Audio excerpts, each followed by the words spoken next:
Good evening once again. My wife will be joining me very soon. And I've got the cat looking at me as well, but giving me funny looks. Right, well, tonight I'm going to talk about Jill Dando. And there'd probably be a lot of you in America who don't know who Jill Dando was. She was a television presenter and she was murdered in 99. So it was 20 years ago. She looked very, very similar to Princess Diana, and we had another newsreader at the time who looked very similar as well, Selena Scott. And everybody fancied them. They all looked gorgeous, all three of them. And yeah, she got murdered. She got shot in the back of the head. Anyway, why I'm bringing this subject up is that Netflix has just released a documentary talking about the Jill Dando murder, because they did convict the guy, Barry George, of the murder, and I think he was in prison for nearly 10 years, and then they decided he didn't do it after all, that he got acquitted because they felt that the evidence against him was very weak, to say the least. Anyway, so this has just come out on Netflix and it's just brought the subject up again. I mean, we're not going to actually subscribe to Netflix to watch it for sure, because they won't have any answers. Nobody knows who killed Jill Dando. There was speculation at the time as to, because she did programs like Crime Watch, and they thought, oh, criminals who have been convicted may have been angry and come back and shot her, or could be a grudge, it could be a Jimmy Savile connection, there could be a Serbian hitman, there could be all kinds of, nobody knows. But what they do know from the crime scene was that a witness heard a scream. Are you going to join me, darling? Yes, of course. Sorry. Making the camera wobble because it's a wooden floor on the boat. What they do know from the crime scene was someone heard a scream. Nobody witnessed it.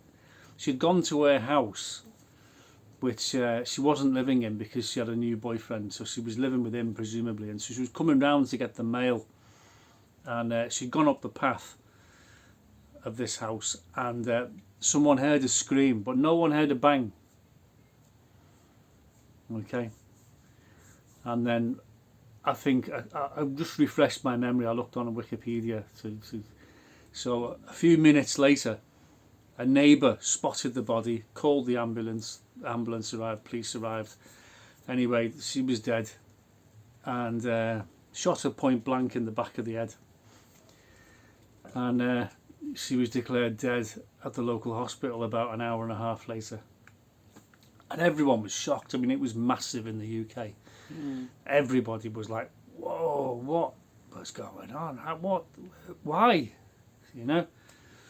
And obviously nobody knows. We don't know. We can only speculate on our opinions because we got no answers either. But where were you? Where were you? I was flying. I went to France that day in the Seneca. We couldn't land because of the fog. Had to finish up in Lid. But where were you when you found out? I was driving my Black Rover to Worthing. Yeah. Right. So anyway, getting back to the case, and we'll talk about that in a minute. What I could gather off the internet later was that she was shot with what they described as a 9mm short. Now, I've been in the army. I know what a 9mm is, but I've never come across a 9mm short.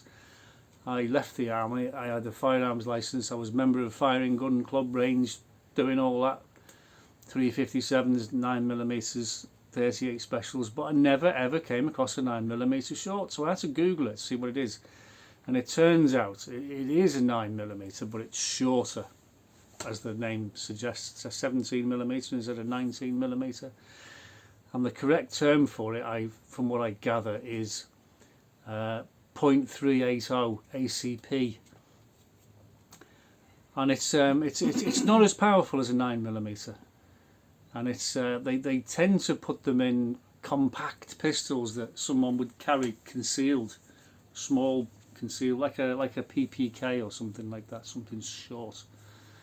And a close range, absolutely deadly. As small as a Derringer or not? Oh, bigger than a Derringer. Yeah, Right. yeah. It depends what calibre the derringer is as well, because women used to conceal derringers. That's what Fiona's talking about. It's like a little double Oh, barrel I found one in the garden top and once when I bottom. was about 3 years old. Daddy, Yeah. look what I found! Yeah, that's another story. You can tell that story some other time. I'm sure there'll be... I'm trying to stick on the subject because I'll forget and I'll go off on a Did you tangent. by any chance read the Daily Mail where they really... Because apparently the Mail did a big, in-depth, not investigation, but they got the coroner's report, they got the witness statements, they got everything a few years ago to build a picture. And they did a really good article the other day where they went into detail in those details. Have you read that? No. That would be really useful because one of the things that the coroner said was that she had this huge, well, where it went in behind the ear, huge, where the barrel had been touching and would have acted as a silencer, and it, you know, the muzzle flash would have gone into her neck. Well, that I mean, this is all crime scene. When they're processing the crime scene, all these facts come out, and they you can get a lot of information from a crime scene, especially because in this case the round had been ejected, which suggests to me that there was enough power in the gun, in the round, to cycle the weapon. Now, if you were an assassin, you might want to pull the head off the bullet and pour out a lot of the powder and then put the head back in, because what that does is obviously it's not as powerful, but at close range it's just as deadly, but it doesn't make as big a bang. But obviously that hadn't happened because the gun had cycled to throw the case out, and you can tell a lot from the case. I mean, you can pick it up and you can look at it. It's got an extractor claw mark on it from the extractor on the gun. It's got a firing pin indentation in the percussion cap, and you can sometimes look at it might say on it the make, so the origin of where it came from. All these give clues to where the actual firearm originated and what kind of firearm it is. Because it's all right speculating, saying, well, it's probably a compact pistol. It probably was, but you don't know. And the other thing that is very important, which I didn't see, because people paid a lot of attention to the case, but they didn't analyse the bullet, because it would have gone straight through her head and finished up somewhere in the door or something like that. And they will have got that bullet out of the door, and they will have examined it under a microscope, and you'll see whether it was just a lead or a lead with a copper jacket, and you'll also see the grooves from the rifling in the pistol, and that tells a lot about how many grooves it is. And for example, so again, you can help to identify what kind of weapon it was. For example, if it didn't have any grooves on it, it would be a smoothbore barrel, and that's very unusual. That tends to suggest it was a homemade gun, because most guns, all guns in fact, even really short barreled ones, have got rifling on them, and it's a dead giveaway, because if you've got the bullet with the rifling marks and you've got the case with the extractor and the firing pin marks, you can actually match that to the gun. You could have like half a dozen identical guns and the scientist could tell you exactly which one fired it. Now the other thing, which is my last point, that and I'll let you speak, that I'm not hogging you. No, go on, I'm fascinated actually. The other thing is GSR, gunshot residue. In the old days, when the cowboys were using gunpowder, just black powder, when they fired it, there was a big cloud of smoke, and you had to wait for the smoke to clear before you could see if you've hit the guy or not. Okay, but today they have smokeless powders. It was Noble himself who invented the smokeless powder. The Peace Award guy, you know, he made his money out of dynamite and gunpowder. Okay, so he's not really the guy to offer Peace Awards. I think people have explained about that before. Yeah, I'm going off on a tangent. Anyway, when you fire the gun, even today with the smokeless powder, there is a big cloud of smoke comes out the gun, but you can't see it. But it's millions of particles of soot, and you get covered in it. So that's why you can get grabbed by the police, and they can take all your clothes off you later, and they can swab your clothes, and you've got traces of GSR, gunshot residue. And apparently there's about 4 different types of gunshot residue. Anyone who goes to a firing range is going to come out covered in GSR, even if you haven't been shooting, even if you were just spectating or having a cup of tea, and there's wafting around everywhere. Everyone's firing away. All this minute particles are landing all over your clothes. And what happened with the guy that they convicted? He had a tiny amount of GSR on a bit of his clothing, and they matched it, because I think it was, like I said, 1 in 4 different types, and they matched it to the type, because obviously the crime scene had GSR there, and Jill they matched will have it. been covered in it. No. They matched it, and that's what convicted him.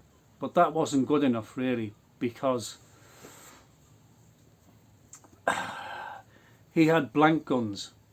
Now, a blank gun, you can buy a blank gun in the UK over the counter, and it's just got a blank in, like a starting gun that you fire. No bullet comes out; it just goes bang. It's got a cap and a bit of gunpowder, bang. And again, it's going to be one of those 4 types of GSR, because a blank gun does belch out GSR.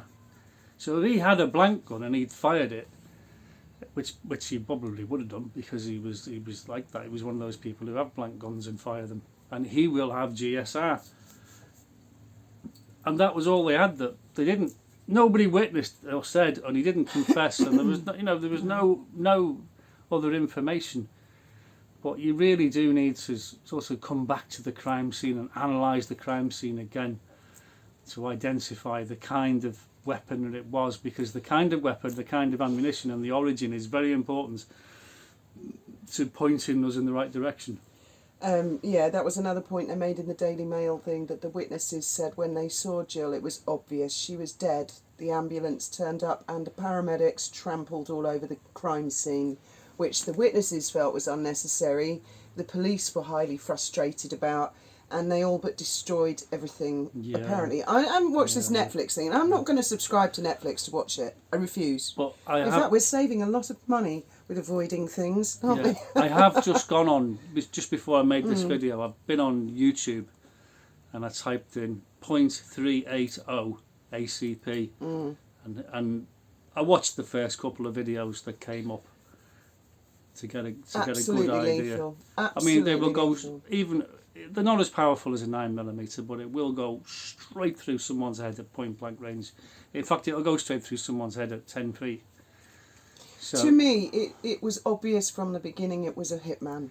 It had to I think be, it was because it's obvious got to to- be some cold-hearted bastard to do that. I think it was obvious to a lot of people.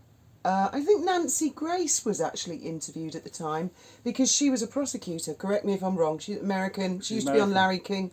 I seem to remember her or someone like her being interviewed about it, and her saying, it just isn't this Barry George guy. This is a hit.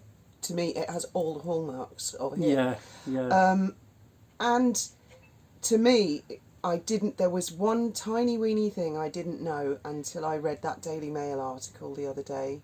If it's correct, and I've no reason to doubt it, that the neighbours that heard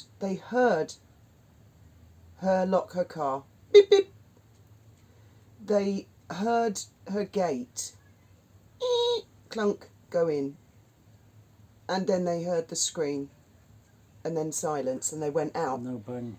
They never heard a second gate, but when the guy left, they heard the gate. So they heard Jill arrive. They had not heard the squeaking gate in the minutes before. Yeah. Then after the scream, they heard the squeaking gate as he left. And so to me, that suggests he was in the garden waiting for her. Yeah. Now, for a hitman to know that Jill was going to be at that address, when it was very unusual, she was using it more as an office. To me, that's a hitman, and I'd go further to say that's someone pretty close to her. I'm sorry, I'd have to say that. If I was in the police, that's what I would be looking at. Yeah, if you were 6 foot, they said he was 6 foot white man or something like that, or dressed in a suit or something. He was in a trench coat. I don't know that the description. If you're hanging around in a street like that, you'll get noticed. Yeah. So you think, well, when's she going to be here? So how long would we have to be lying in the garden, or Oh no, you couldn't see anything from the road. Her privet hedges were high. those trimmed clipped Would ones. she'd have seen him when she went in, sure. Not if he was in the corner, no. No. I don't think I would. Yeah. But you know, she's got the key. He would have been on her. She would not have been expecting it. And he's got every intention. It's not a confrontation. It's not an argument. His mission is gun to the head, killed, gone. Well, she wouldn't have stood a chance. Well, she didn't stand a chance. If you watch, I watched Las Vegas, Crime Scene Las Vegas. Oh yeah, we watch all of those shows. And they get all the sticks with the lasers on, and Yeah. so they can work out where the shot was fired from and everything. Her ear and out the other side of her head and embedded in the door. Or I think it might have hit the door and slid down. I can't remember. It's in that Daily Mail article. We have to put a link to that and read that. It's really good because the witnesses are so definite and accurate. And although they didn't see anything, there's a lot of information there in those witnesses. And I always felt it was a hit. I always did. In fact, as soon as I heard, straight away I thought, Princess Diana. Yeah. All over again.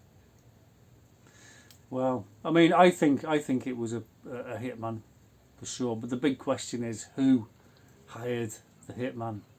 That's the question. Yes. And one more thing, just before I finish. Not that I'm finishing yet, because you might not. No, carry on. When I was watching the .380 videos, people were saying all Americans, because they're the only ones who can go on ranges and shoot things.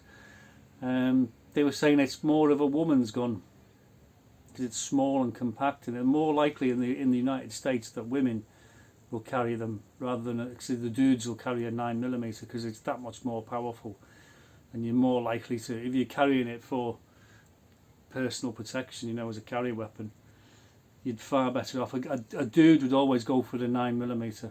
I think so it is an oddball gun. It's definitely an oddball gun, especially for the UK, because I never came across one. I mean, I'm not saying they're not there, but I just never came across one. If you're a hitman, you'd want something like that.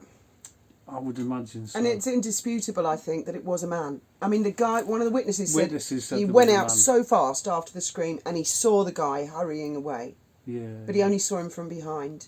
And other people saw the same guy. So I think it's indisputable. But yes, if you're a hitman, you're going to want something that's discreet, compact, something small. yeah, and yeah. more importantly, you want something that when you hold it to the head, it silences. It may have had a silencer on it. I don't know. No, apparently they're certain not. You'd have to read the Daily Mail article because the coroner explains. I'm not sure how and you says could, that how Jill's you would know that. the damage to her head. Yeah. You'd have to read the article. You should have read it before making a video, because it's all and it looks to me like Netflix. What they've done is used a lot of what the Daily Mail put together. Daily Mail aren't 100% They've bad got Barry guys. George in. Barry George, the guy who was convicted. They've got him on the documentary. I think what confuses the whole issue is that Jill presented Crime Watch. She was very famous for that, and so a lot of people thought, oh, it's going to be revenge for someone she's arranged to put away in prison. Well, let me assure you, most of the Crime Watch stuff was absolutely useless. You know, I'd watch that. I loved that show. I'd watch it all the time, and I'd think, do they ever catch anybody? You never see a follow-up. You were very on Crime rarely. Watch. I was on Crime Watch. God, We yeah. never saw that episode though, so. But anyway, I forgot what I was going to say. It's just gone. You carry on Jill talking, Dando, innit? Crime Watch. Oh, Crime yes, Watch is useless. Yes, that's what right. you were saying. We were Yeah. talking about Jill, weren't we? Oh my God, I think I've got Alzheimer's. The week before she was killed, I distinctly remember she was on the front cover of a very famous magazine in the UK called the Radio Times. She was famous for lots of things. She did a holiday programme and she did an antique. She did Tiger Moth. They were looping a Tiger Moth. Do you remember? Because you was with Oh, what's his face? don't even talk about him. And we used to my say, God. we should get her to come and. Yeah. She'd do the Antiques Roadshow, and she was going to present a new programme. I think it was Antiques Roadshow. Now the thing with Jill was she was really, really attractive, but like the girl next door, minimal makeup, always very conservative clothes, and they put her in this leather catsuit, and she had an amazing figure, and she was leaning on, I think it was an E-type Jag, or it could have been an AC Cobra, something like that, and she looked so cool. And when I saw the picture, She'd been on the telly a lot. They had her on lots of different shows, all at the same time. I mean, she'd been around for years, but they were really pumping Jill Dando. And I said to my mum, I think some woman's going to get jealous of her. She better watch her back. She looks too good in that. And the next week she was murdered. And there was something I saw as well, which I will not say on YouTube, but there was something I witnessed and I saw at the time on the news. I saw a certain person, I thought, I betcha. It was a bit like a Meghan Markle, you know. I must hasten to add, this is pure speculation. But I'm not naming anybody, man or woman. Yeah. I'm just saying it was like the Meghan Markle engagement interview. I you know? saw this person and I saw their body language and the way they were and I thought, that's... Was it a woman? I'm not saying. I've got to go and check my phone before I say too much. Oh, And I'll have to kill you all, won't I? one other thing I found out on Wikipedia, she was same age as me. She was about a week younger than me. So you, her and Diana are all the same age? Me, her and Diana were all, yeah. She was from Western-super-Mare. Diana was older than me. She was born in July. I was born in Yeah. October. And Jill was born in November. And I never met either of them, sadly to say. Missed me chance now. Don't know what to take that. I'm going to check my phone. Fiona's going blonde. Thank you for watching. Good night. And may your God go with you.